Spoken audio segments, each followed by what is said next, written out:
बिस्मिल्लाहिर्रहमानिर्रहीम। लक़द कान लकुम फ़ी रसूलिल्लाहि उस्वतुन हसना।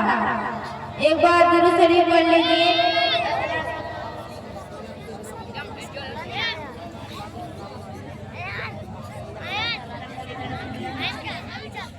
मुश्किल थी रास्ते आसान हो गए, ये मुश्किल थी रास्ते आसान हो गए, दुश्मन ये देखकर हैरान हो गए। रखा मेरे नबी ने जब दुनिया में कदम, ये रखा मेरे नबी ने जब दुनिया में कदम, पत्थर भी कलमा पढ़ के मुसलमान हो गए। निगाहे इश्क मस्ती में वही अव्वल वही आखिर, निगाहे इश्क मस्ती में वही अव्वल वही आखिर, वही कुरान वही फुरकान वही यासीन वही ताहा। मोहतरम सामीन, जब मुझे ये मौजू मिला तो मैंने सोचा कि आज मुझे सीरत नबी पर कुछ बोलना है, तो दिल खुला और दिमाग खुला और कलम का राह थमसा गया कि आज मुझे सीरत नबी रसूलुल्लाह सल्लल्लाहु तआला अलैहि वसल्लम पर कुछ कहना है।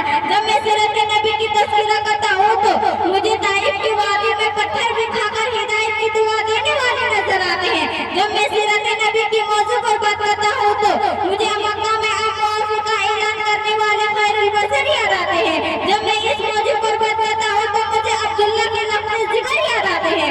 जब मैं इस मौजू पर बात करता हूँ तो मुझे आमिना के लाले भूखे प्यासे ला इलाहा इल्लल्लाह की सदा देने वाले नजर आते हैं। जब मैं उसकी सीरत की बात करूँ, वो नबियों में रहमती लक़ब पाने वाले, वो नबियों में रहमती लक़ब पाने वाले, मुरादे गरीबों के भर लाने वाले, मुसीबत में गैरों के काम आने वाले, मुसीबत में गैरों के काम आने वाले, वो अपने पराये का गम खाने वाले।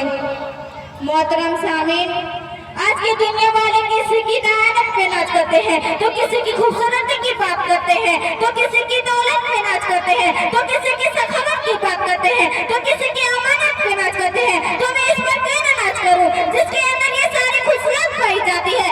इसीलिए तो किसी शायर ने क्या खूब कहा है, न ताअत पर न तकवा पर न जुदुल इख्तिकाफ है, न ताअत पर न तकवा पर न जुदुल इख्तिकाफ है, हमारा जो भी कुछ ना जैसा मोहम्मद मुस्तफा पर। मोहतरम सामीन, मेरे नबी के अंदर सखावत थी जिससे हजरत उमर फारूक आजम बन गए। मेरे नबी के अंदर सुजाअत थी जिससे हजरत मौला अली से खुदा का सुजाअत का ताजदार बन गए। जिंदगियां बीत गई और कलम टूट गए, कि जिंदगियां बीत गई और कलम टूट गए, तेरे औसात का एक बात भी पूरा न हो सका। सुभान अल्लाह सुभान अल्लाह।